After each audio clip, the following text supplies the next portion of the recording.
केंद्र सरकारचा अंतरिम अर्थसंकल्प 2024 येत्या 1 फेब्रुवारीला सादर केला जाणार आहे। या अर्थसंकल्पातल्या महत्त्वाच्या तरतुदींबाबत विविध क्षेत्रातल्या तज्ज्ञांकडून केलेलं खास विश्लेषण फक्त सह्याद्री वाहिनीवर 1 फेब्रुवारी रोजी दुपारी 12:30 वाजल्यापासून।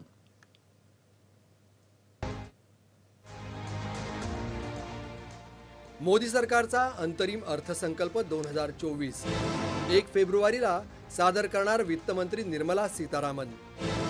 मजबूत होत असलेली अर्थव्यवस्था,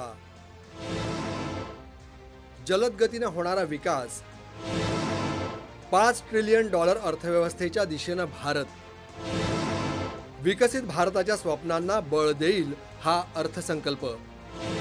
अर्थसंकल्पाशी संबंधित प्रत्येक बातमी थेट तुमच्यापर्यंत पाहायला विसरू नका।